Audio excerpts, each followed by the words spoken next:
নেইমারের লাল কার্ড ও পেনাল্টি নাটক, ব্রাজিলের হেক্সা মিশনের স্বপ্ন ভেঙে কোয়ার্টার ফাইনালে হল্যান্ডের নরওয়ে।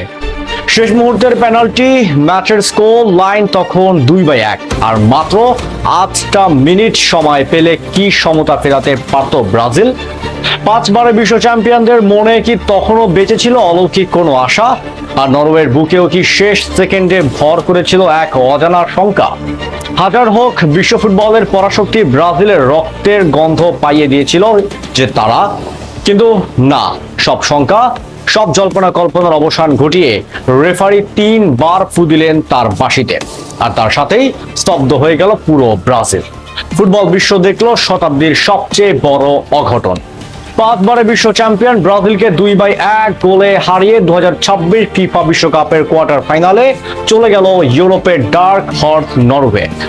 গড়া হয়ে গেল এক নতুন ইতিহাস, ঘুচে গেল নরওয়েজিয়ানদের দীর্ঘদিনের আক্ষেপ, আর অক্ষত রয়ে গেল ব্রাজিলের বিপক্ষে তাদের অপরাজয় থাকার সেই অবিশ্বাস্য বিশ্ব রেকর্ড। কিন্তু পেনাল্টি মিস থেকে শুরু করে নেইমারের লাল কার্ড, ঠিক কি ঘটেছিল এই রুদ্ধশ্বাস মহামঞ্চে? চলুন এই টান টান উত্তেজনার ভিডিওতে ব্রাজিলের বিদায়ের সেই ট্র্যাজেডি এবং মাঠের ভেতরের আসল রহস্যের নিখুঁত ব্যবচ্ছেদ করা যাক। বন্ধুরা, কথায় বলে মর্নিং শোজ দ্য ডে। ম্যাচের দ্বিতীয় মিনিটেই যেন ব্রাজিলকে তার ভয়ঙ্কর ট্রেলার দেখিয়েছিল নরওয়ে। বেরগা বল জালে জড়িয়ে দিলেও অফসাইডের কারণে সেই গোল বাতিল হয়ে যায়। এরপর ম্যাচের নিয়ন্ত্রণ নেয় ব্রাজিল।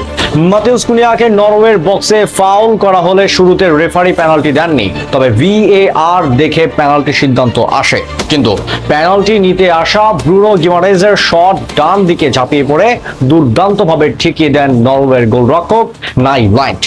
পেনাল্টি মিসের পরও ব্রাজিল মনোবল হারায়নি। ভিনিসিয়াস জুনিয়রের কোনাকুনি শটও রুখে দেন সেই নাইল্যান্ড। প্রথমার্ধের শেষ দিকে গ্যাব্রিয়েল মার্টিনেল্লিও কাসেমিরোর পাস থেকে মাথা ছোঁয়াতে ব্যর্থ হন, ফলে গোলশূন্যভাবেই শেষ হয় প্রথমার্ধ। দ্বিতীয়ার্ধে মাঠে নামানো হয় ব্রাজিলের বিস্ময় বালক এনরিকে। নেমেই গোলরক্ষককে একদম একা পেয়েও বল বারের ওপর দিয়ে ভাসিয়ে দেন তিনি। প্রথমার্ধে পেনাল্টি মিস, আর দ্বিতীয়ার্ধে এই সহজ সুযোগ হাতছাড়া। এই দুই ভুলের চড়া খেসারতি দিতে হয় সেলেসাওদের। ম্যাচের বয়স তখন 80 মিনিট। তখনই দৃশ্যপটে আসেন নরওয়ের গোল মেশিন আর্লিং হল্যান্ড।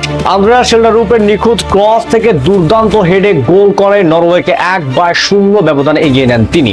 এই গোলের ধাক্কা সামলানোর আগেই ঘটে যায় ম্যাচের সবচেয়ে বড় বিতর্কিত ঘটনা। নিজের বক্সের বাইরে মার্টিন ওডেগার্ডের ফাউল করে বসেন নেইমার জুনিয়র। রেফারি সরাসরি তাকে লাল কার্ড দেখিয়ে মাঠ থেকে বের করে দেন। 10 জনের দলে পরিণত হওয়া ব্রাজিলের কফিনে শেষ পেরেকটি ঠোকেন আবারও সেই হল্যান্ড।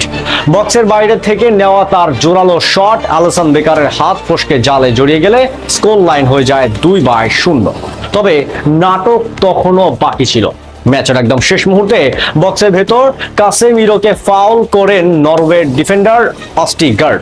রেফারি পেনাল্টি বাঁশি বাজান। ততক্ষণে লাল কার্ডের নাটকীয়তায় মাঠের বাইরে চলে যাওয়া নেইমারের পরিবর্তে পেনাল্টি থেকে গোল করে ব্যবধান 2-1 করেন ব্রাজিলের আক্রমণ ভাগ। নেইমার তার আন্তর্জাতিক ক্যারিয়ারের 80তম পেনাল্টি করে তা ব্রাজিলের বিদায় ঠেকাতে যথেষ্ট ছিল না।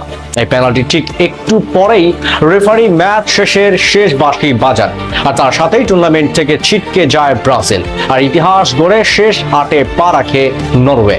বন্ধুরা, পেনাল্টি মিস আর ফরওয়ার্ডদের একের পর এক গোল হাতছাড়া করার কারণে কি আজ বিশ্বকাপ থেকে বিদায় নিতে হলো ব্রাজিলকে? নেইমারের সেই লাল কার্ড কি আসলে যুক্তিযুক্ত ছিল, নাকি রেফারির সিদ্ধান্ত ভুল ছিল? আপনাদের কি মনে হয়?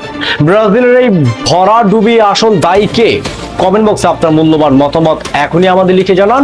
2026 ফিফা বিশ্বকাপের প্রতিটি নকআউট ম্যাচের লাইভ আপডেট, ম্যাচ রিভিউ এবং সব এক্সক্লুসিভ খবরের জন্য আমাদের চ্যানেলটি এখনই সাবস্ক্রাইব করে বেল আইকনটি প্রেস করে সাথেই থাকুন। দেখা হচ্ছে পরের ভিডিওতে খুব শীঘ্রই।